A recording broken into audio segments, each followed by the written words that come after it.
നമസ്കാരം, മലയാളി വാർത്തയിലേക്ക് സ്വാഗതം. ലോക്സഭാ തെരഞ്ഞെടുപ്പ് പരാജയം അവലോകനം ചെയ്യാൻ ചേർന്ന CPM ജില്ലാ കമ്മിറ്റി യോഗത്തിൽ മേയർ ആര്യ രാജേന്ദ്രന് രൂക്ഷ വിമർശനം. മേയർ ആര്യ രാജേന്ദ്രന് ജില്ലാ കമ്മിറ്റിയിലേക്ക് നേരിട്ട് വിളിച്ചു വരുത്തിയാണ് വിമർശനം അറിയിച്ചതെന്നടക്കമുള്ള വാർത്തകൾ വരുന്നുണ്ട്. സ്ഥിരീകരിച്ചിട്ടില്ല. നഗരസഭാ ഭരണം നഷ്ടപ്പെടുന്ന അവസ്ഥയിലേക്ക് മേയർ കാര്യങ്ങൾ കൊണ്ടെത്തിച്ചു. മേയറെ മാറ്റണമെന്നും ചില പ്രതിനിധികൾ പരോക്ഷമായി തന്നെ സൂചിപ്പിച്ചു. ഉചിതമായ തീരുമാനം പാർട്ടി എടുക്കണമെന്നും ആവശ്യം ഉയർന്നു. വെള്ളിയാഴ്ച ചേർന്ന ജില്ലാ സെക്രട്ടേറിയറ്റ് യോഗത്തിലും മേയർക്കെതിരെ വിമർശനം ശക്തമായി തന്നെ ഉയർന്നിരുന്നു. കാറ് കുറുകെ മേയറും ഭർത്താവ് സച്ചിൻ ദേവ് MLAയും KSRTC ബസ് തടഞ്ഞ സംഭവത്തിലും വിമർശനം ഉണ്ടായി. KSRTC ഡ്രൈവറുമായുള്ള തർക്കം നാണക്കേടായി. അപക്വമായ ഇടപെടലാണ് മേയറുടെയും സച്ചിൻ ദേവ് MLAയുടെയും ഭാഗത്ത് നിന്ന് ഉണ്ടായത്. മേയറുടെ പരിചയക്കുറവ് നഗരസഭയിൽ തിരിച്ചടിയായി എന്നും വിമർശനം ഉയർന്നു. സംസ്ഥാന ഭരണത്തിനെതിരെയും വിമർശനമുണ്ടായി. ക്ഷേമ പെൻഷൻ മുടങ്ങിയത് തെരഞ്ഞെടുപ്പിൽ തിരിച്ചടിയാകും.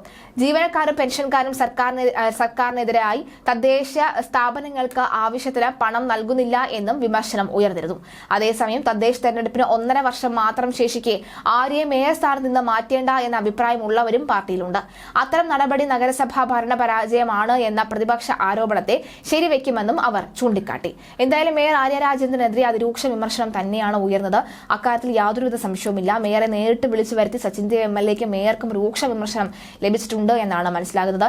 ഇനി ഒരു വർഷത്തേക്ക് മേയറെ മാറ്റേണ്ട സാഹചര്യമില്ല എന്ന് പറയുന്നു. അങ്ങനെയെങ്കിൽ ഈ ഒരു വർഷം മേയർക്ക് അതായത് ഒരു ക്ലീൻ ചീട്ട് നിർമ്മിക്കാനുള്ള സാഹചര്യത്തിലേക്ക് അല്ലെങ്കിൽ സ്വഭാവം, അതായത് മേയർക്ക് ഒരു മേയർ എന്ന നിലയിൽ വേണ്ട ആ സ്വഭാവ കാര്യങ്ങൾ അതൊക്കെ തന്നെ ഉണ്ടാക്കിക്കൊണ്ട് വരേണ്ട സാധാരണക്കാർക്കിടയിൽ ഇറങ്ങിച്ചെന്ന് പ്രവർത്തിക്കേണ്ട ദിവസങ്ങളായിരിക്കും ഇനി വരാൻ പോകുന്നതെന്ന കാര്യത്തിൽ സംശയമില്ല.